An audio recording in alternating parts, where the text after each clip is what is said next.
मेरा नाम आदित्य कुमार पटेल है। मैं श्री गांधी इंटर कॉलेज गुरुवारा से हूँ। सर एक रिक्वेस्ट है, जब लाइट सर थोड़ा सा ऑफ हो जाती तो लेजर लाइट से मुझे कुछ दिखाना था तो ज़्यादा विजिबल होता। शायद अभी आप इसका बात नहीं दिखाई दे रहा होगा। तो देखिए सर, जब मैं एक विज्ञान अध्यापक हूँ, बीइंग अ साइंस टीचर, जब मैं वहाँ पहली बार 2021 में मेरी ज्वाइनिंग है सर, जब मैं वहाँ पहुँचा तो सबसे बड़ी समस्या ये थी कि अगर 80 क्लास स्टूडेंट की मेरी क्लास है तो उसमें 40 बच्चे आ रहे हैं। 40 में करीब 10 बच्चे ऐसे जो मैं बोल रहा हूँ लिख पा रहे हैं, बाकी बच्चे तो लिख ही नहीं पा रहे। तो समस्या यह है कि भाई इनको विज्ञान पढ़ाना एक ऐसा सब्जेक्ट, तो उसके लिए ज्यादा अच्छा ये है कि उनको प्रयोग, भाई उनको सम्मिलित करना था, उनको हर चीजें समझानी थी। तो उसके लिए मैंने सोचा क्यों ना प्रयोग आधारित बच्चों को पढ़ाया जाए। और जब भी मैं कोई नया चैप्टर पढ़ाता हूँ तो उससे रिलेटेड पहले तो मैं सर्च करता हूँ, उससे रिलेटेड कोई साइंटिस्ट है, उनसे रिलेटेड कोई अगर स्टोरी है तो वो मुझे बतानी है और प्रयोग करके दिखाना है। अब जैसे मुझे सभी लोग कहते हैं सर कि रिफ्लेक्शन और रिफ्रैक्शन बड़ा आसान है, सबको आता है, इसको बनाना बड़ा आसान है। लेकिन जब बच्चों को सिखाना है तो क्लासरूम में, क्योंकि सर यहाँ लाइट नहीं है तो वहां पर हम इसका पाथ विजिबल सही से नहीं हो रहा है, तो वहां हम धूप बत्ती जला सकते हैं, उससे पाथ विजिबल होगा। और बच्चों को जब ये पाथ आप विजिबल करा रहे हैं तो उनको सच में एहसास करा रहे हैं कि हाँ भाई लाइट सीधी चलती है, वो देख पा रहे हैं। सूरज से जो आने वाली किरणों को नहीं समझ पा रहे ना कि सीधी आ रही, टेढ़ी आ रही, कैसे आ रही। उसके साथ उस धुएं से जो रिफ्लेक्शन हो रहा था उससे टिंडल प्रभाव भी बता पा रहे हैं। तो एक नवाचार कर रहे हैं जिससे बच्चे इन्वॉल्व हो रहे हैं, एक्टिवली पार्टिसिपेट कर रहे हैं। अब सर इससे ये फायदा हुआ कि बच्चे क्वेश्चन नहीं करते थे, मतलब अब मैं उनके पास जाता था तो झेप जाते थे कि मेरे पास सर क्यों आ गए। अब जब प्रयोग आधारित मैंने बच्चों को इन्वॉल्व करना चालू किया तो उससे ये पता चला कि हाँ भाई पीछे बच्चा बैठा भी मुझसे फ्रैंकली बात करने लगा, मतलब वो अपनी बातें बता पा रहा था। और बच्चे तो इतना फ्रैंक हो गए कि कुछ बातें अपनी जो आसपास घटित हो रही हैं, क्या शरारत कर दी, वो बात भी मुझसे वो शेयर करने लग गए। तो ये बड़ा अच्छा होता है एक टीचर के लिए। सर एक बात साझा करना चाहूंगा कि जैसे मैं वहां पर हूँ, मेरी क्लास किसी वहां से हट गई, उस साल नहीं लगाई गई, तो बच्चे प्रिंसिपल सर के पास रिक्वेस्ट करने जाते हैं कि नहीं सर आदित्य सर से ही मुझे पढ़ना है।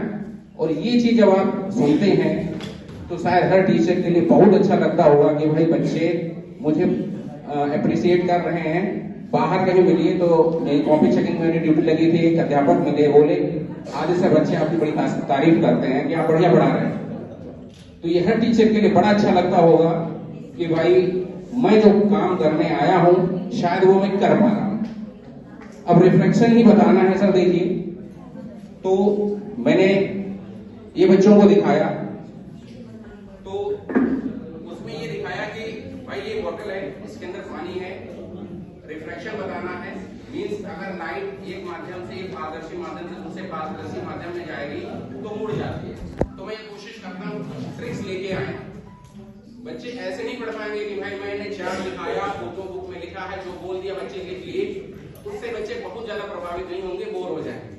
तो मैं कोशिश करता हूँ कि जो इंटरनेट पे कोई ट्रिक्स पड़ी हो उनको साझा किया जाए बच्चों के साथ। जैसे आप देखिए सर, इसकी एरो अभी राइट साइड है, अगर आप इसको पानी के इस साइड से देखा जाए तो इसकी डायरेक्शन जस्ट अपोजिट हो जाती है।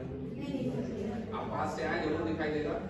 आप इधर देखिए, जैसे सर दो कलर हैं, दो कलर की स्ट्रिप मैंने बनाई, एक रेड राइट साइड है, ब्लैक है लेफ्ट हैंड साइड। अगर आप इससे देखते हैं तो इसकी भी डायरेक्शन बदल जाती है।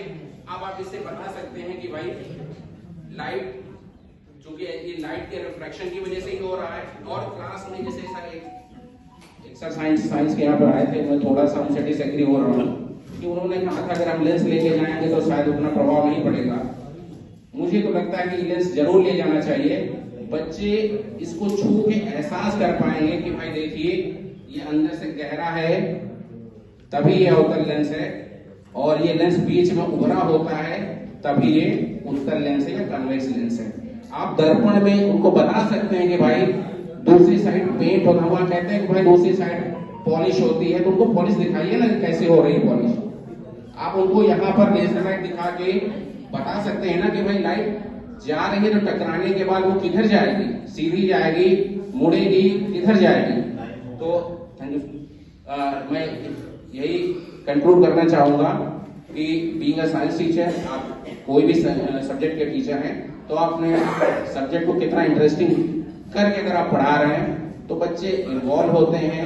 मैंने ये देखा अगर मेरा लास्ट पीरियड भी लगा होता है तो बच्चे रुके रहते हैं कि नहीं सर, इन सर का मुझे पढ़ना है, तभी घर जाना है। Thank you. जैसा कि हम जान रहे हैं, ये मॉडल जो हमारा पॉलीमर रिसाइकल मॉडल है, इसके द्वारा हम वेस्ट पॉलीथीन के वेस्ट मटेरियल को यूज करके हम विभिन्न उत्पाद बना सकते हैं और उससे निकलने वाली जहरीली गैस को शुद्ध करके वायुमंडल में बाहर भेज सकते हैं। इसके लिए इसमें 6 चैम्बर का प्रयोग किया गया है, जिसे हम फर्नेस कहते हैं। और पहले चैम्बर में प्लास्टिक